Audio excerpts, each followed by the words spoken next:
Hi guys, welcome to my vlog, Smart Money with Arese. So today I want to talk to you about some of the pain points and money lessons from an event that I did recently for the women in my community. It was called Money Conversations with Arese. We tackled things like how to increase your earning potential, whether you earn a salary from your 9-to-5 job or you have your own business, how to reduce your debt, how to build a budget or a spending plan, as I like to call it. A few pain points came across and I shared some money lessons with the women in my community. So I thought, why don't I share 3 of them with you? The first one was, a lot of women have attempted to save.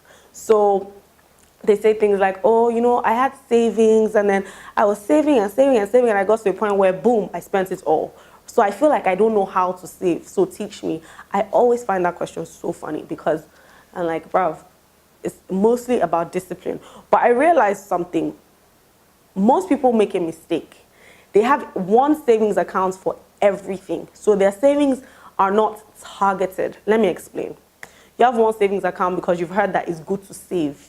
So you open it and you start putting money there every time that you can, and it's building up slowly.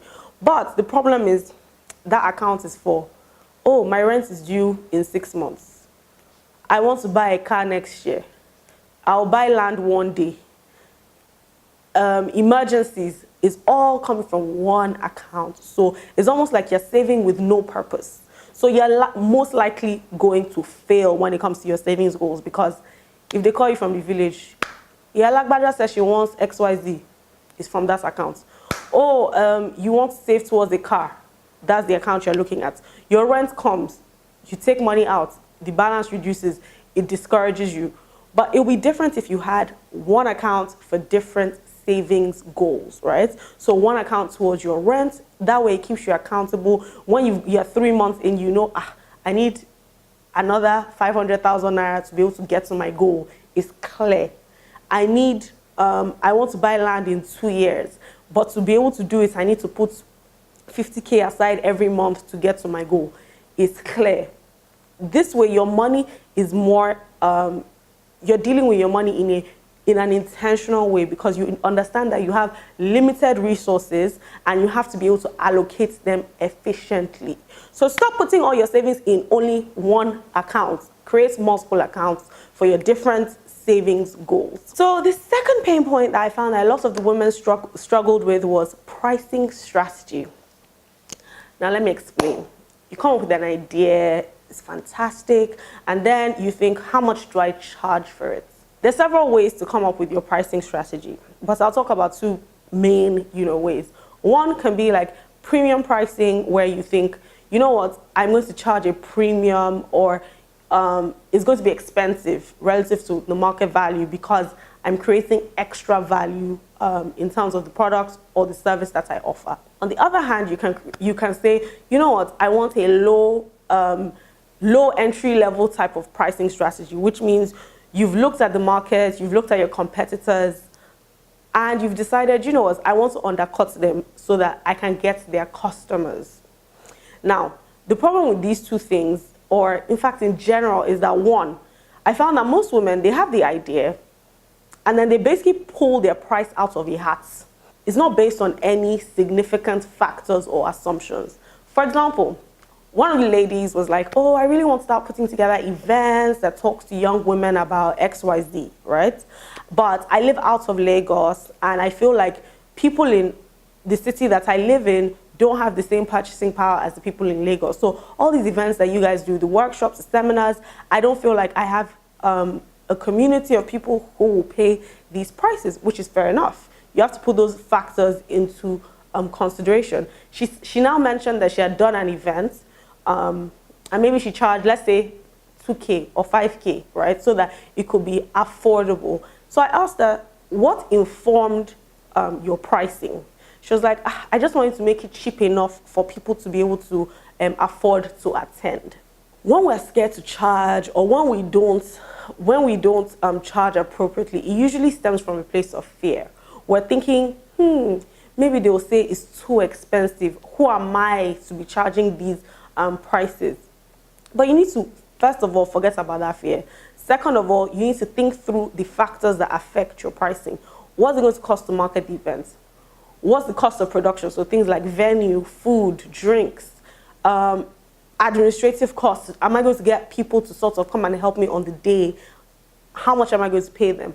All those things have to be a factor when it comes to your pricing. You can't just pull it out of the hat, because you think people are not going to be able to afford it. You need to be able to understand how your cost structure comes into play and what your margins are going to be. But most of the time we don't do this because we're thinking from a place of fear.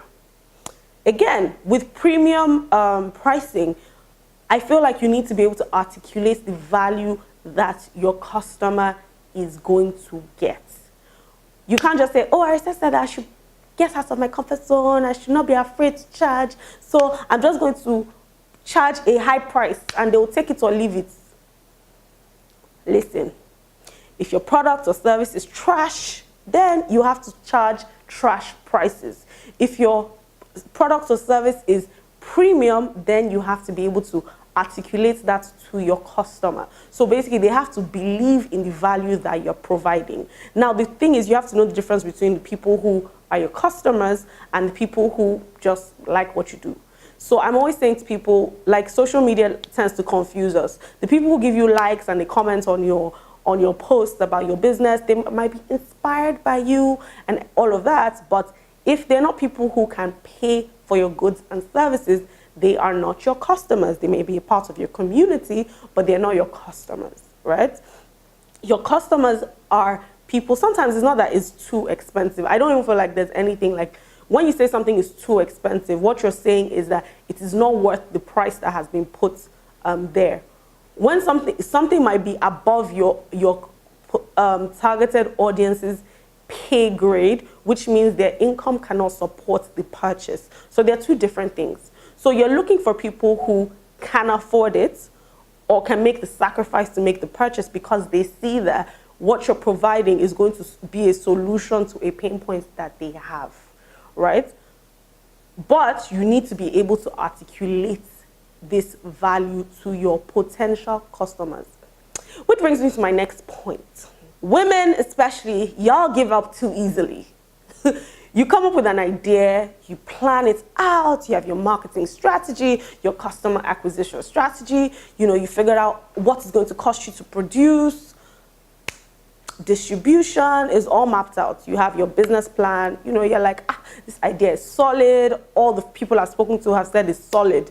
So we get so married to the idea that we forget that in the execution of that idea, there are going to be obstacles, especially if you live in a third world country like Nigeria, where we wake up in the morning and we basically eat problems for breakfast. Obstacles are going to be everywhere. So you have to have a resilient mind so that you know that regardless of what the obstacles are, I'm going to find another way.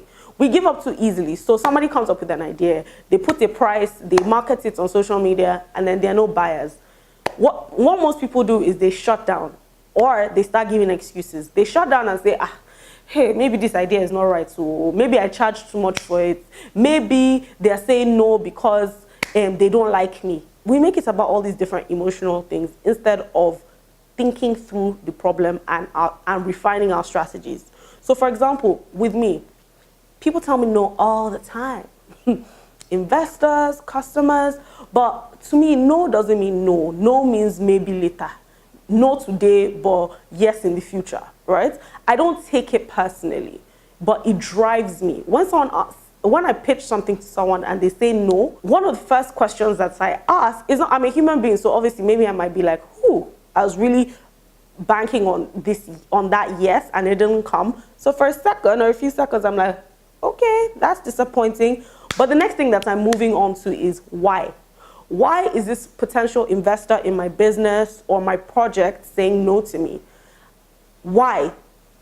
Usually when you figure out what the why is, why they're saying no, you can refine your strategy. You can refine the way that you're articulating it to another investor, right? So for example, the problem might not be that your idea is not going to work. The problem might be that the way you've communicated that idea, the person is just not getting it. In some instances, it might be, okay, this sounds like a good idea. I can see how it's a good idea for you, because if I give you my money to run with it, it's great. It's great for you. It's great for your brand.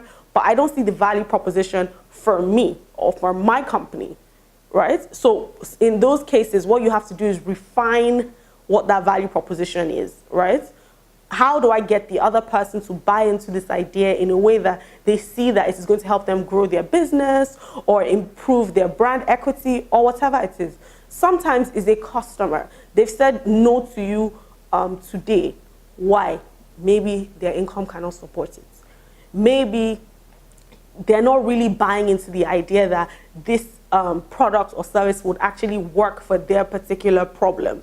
Sometimes I don't really like the packaging. It's just not looking like something that I vibe with, right? So, but instead of shutting down, instead of saying, maybe my idea is not good enough, you have to learn how to refine